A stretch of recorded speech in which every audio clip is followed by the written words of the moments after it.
move to the update on neurotrophic keratitis. Most recent evidence is on diagnosis. Examination of corneal sensitivity is still the cornerstone of diagnosis. So you can't diagnose neurotrophic keratopathy without examining the corneal sensitivity. And as we mentioned previously, it needs to be documented for the center and all four quadrants of the cornea. One of the advances in corneal sensitivity examination is Brill Engine's non-contact anesthesiometer. We mentioned previously the cushion bonnet anesthesiometer with a monofilament, but the problem is this is a contact anesthesiometer. It might cause structural damage to the cornea by the contact it achieves with the corneal surface. So Brill Engine's non-contact anesthesiometer is a portable and non-invasive. It does not touch. It uses a puff to measure the sensitivity of the cornea. The machine here can be mounted on the slit lamp, and it has a dial. This dial controls the pressure of the air puff up to 10 millibar, and it has this trigger, and this trigger just releases the air puff. Confocal microscopy is important for diagnosis as well. This is one of the updates and recent evidences. It shows how the corneal nerves look like. It shows fragmentation. This is normal, as we mentioned, and this is the neurotrophic keratopathy. It shows fragmentation like these areas here, segmentation, abnormal divisions. Again, this is a non-contact method. And something that can't be used solely for diagnosis, anterior segment OCT scans. It shows epithelial thinning and of course stromal thinning as well in advanced cases. For treatment, we have mentioned this previously. Saint-Germain is a human recombinant nerve growth factor. It's approved in the European Union as FRCOphth eye drops. This was available in the UK until 2018, but it was banned. And a course of 6, the ban was not based on any scientific data, it just says that it was approved before official approval in the EU. And when it's approved now, it's not back to the market in the UK.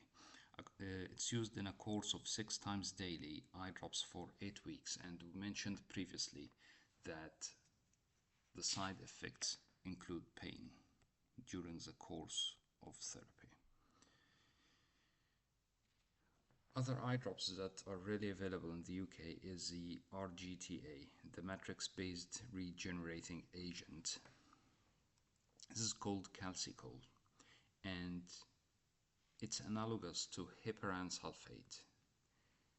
From biochemistry, heparan sulfate is a polysaccharide that coats the cells present on the surface of cells, improving signaling and improving regeneration of the epithelial cells and the corneal matrix as well.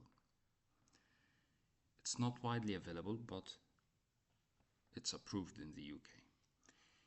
And what I would say can be used in the UK rather than the calcicol. These are the calcicol from TIA. What we can use in the UK is dexapanthenol. Topical dexapanthenol is present in some lubricant preservative-free eye drops like Hyalocare, and Hyalocare has Panthenol. Panthenol has two forms, the levorotatory form and the dextrorotatory form. The dextrorotatory form is the active, biologically active form. So the mechanism of action is not really understood or explained yet, but it's a moisturizing agent.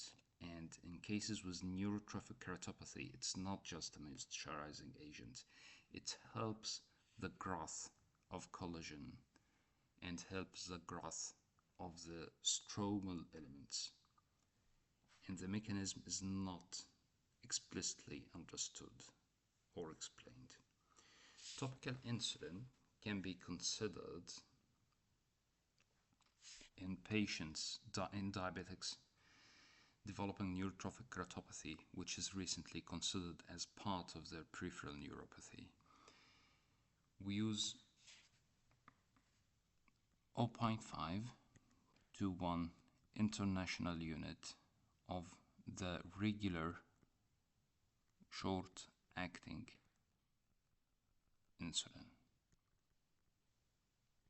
So this is a form of insulin that's used in neurotrophic keratopathy. Last thing is surgical management. Consider the surgical management. This is eye-saving for few patients. So the problem in neurotrophic keratopathy is in pediatrics what's called Rayleigh-Day syndrome, familial dysautonomia. So in Rayleigh-Day syndrome, these are children 2 years of age and up. They develop attacks of acute abdomen secondary to their autonomic symptoms. They have dry eyes as well. They have problems with secretion of tears. They have anhidrosis. They have patches of hypersweating, especially during the attacks. And they might lose vision indefinitely. So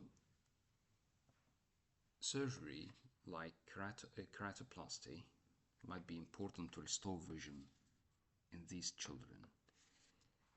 And what needs more experience is neurotization, rerouting of nerves around the eye to give few sensory fibers to the cornea.